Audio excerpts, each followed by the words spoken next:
Hello everyone, welcome back to our channel Priya and Zia's daily blog. তো দেখো এখন বাজে দুপুর 2টো।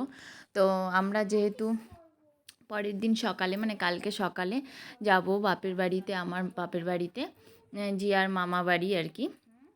তো সেই জন্য দেখো আগের দিন আমি বেড কভার, বালিশের কভার সবগুলো ধুয়ে দিয়েছিলাম। তো এগুলো সব চেঞ্জ করে এখন আবার ভরে নিচ্ছি। তো আমার সাথে দেখো মেয়েও পাকামি করছে, মেয়েও এগুলো ভরছে। তুই আবার লাফাস কেন? তুই লাফাস কেন? আমি বালিশে ভরতে গেলে কি লাফাতে হয়? আমি তো লাফাই না। নে কর দেখি কেমন পারিস তুই করতে। আর তারপর দেখো বেড কভার টভারগুলো গুছিয়ে সব পেতে নিলাম।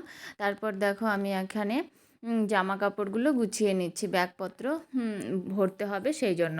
তো দেখো ওয়ার্ড্রপ থেকে কি কি বের করছি। শীতের জামা কাপড় মানেই বিশাল হাঙ্গামা, কিন্তু যেহেতু বেশি দিনের স্কুল ছুটি দেয়নি, তো বেশি দিন তো আর থাকা হবে না, মোটামুটি 10-11 দিনের মতো থাকা হবে। তো সেই জন্য অল্প কিছু আমার জামা কাপড় নিয়ে নিচ্ছি।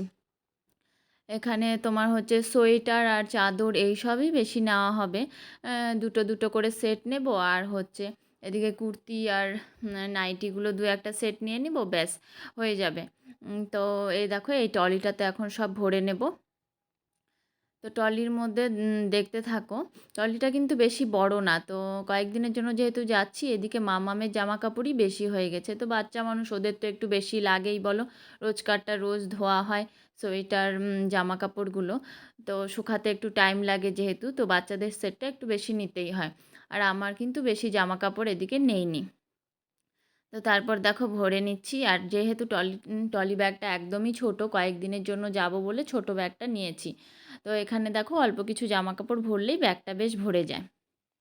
আর একা একা গেলে বেশি ব্যাগপত্র নেওয়া যায় না, আমি আর জিয়াই যাব, ওর বাবা যাবে না, একাই যাব সেই জন্য। আর তারপর দেখো ওষুধপত্র, মাম্মামের ওষুধপত্র তো নিতেই হবে, সর্দি কাশি জ্বর, তারপরে ক্রিম, আমার থাইরয়েডের ওষুধ, এইসবই একটা ছোট্ট মোট্ট একটা সাইড ব্যাগের মধ্যে ভরতে হয়।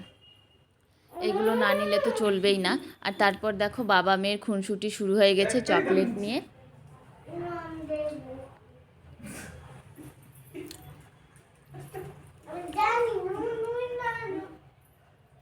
কিন্ডার জয়টা দেখাও, ওর হাতে দিয়ে দাও। মেয়ে পরের দিন চলে যাবে বলে ওর বাবা আগের দিন মেয়ের সাথে খুব খুনসুটি করছিল। তো ওদের খেলার পর্ব শেষ হয়ে গেছে, এখন দেখো সন্ধ্যাবেলা একটু মেয়েকে পড়াতে বসে গেছি। কারণ মামাবাড়িতে গেলে তো আর পড়াশোনা হবে না বেশ কয়েকদিন, ততদিনে আবার পড়াশোনা ভুলেও যায় জানো, তাই একটু যেইটুকু হয় করে নিলাম। আর তারপর দেখো পরের দিন সকালের ভিডিও এটা। পরের দিন সকালে বেরিয়ে পড়েছি আমরা, বাসে উঠে গেছি। তো বাস একদম ফাঁকা, বেশি লোকজন এখনও হয়নি। তো এদিকে দেখো এখন বাজে সকাল 9টা। তো বাস ছেড়েছে, এখন যেতে প্রায় 1.5 থেকে 2 ঘন্টার মতো লাগবে। এদিকে দেখো সকালের মিষ্টি রোদ, বেশ ভালো লাগছে, হালকা হালকা একটা হাওয়া আসছে, ভালো লাগছে। শীতের দিন বেশি সকালে তো বেরোনো যায় না বাচ্চা নিয়ে, তো একটু বেলা করেই বেরিয়েছি, বেশিক্ষণ তো টাইম লাগে না, গিয়ে ওখানে গিয়ে স্নান খাওয়া দাওয়া করে নেব। তো আজকের ব্লগ এখানেই শেষ করছি, বাই বাই।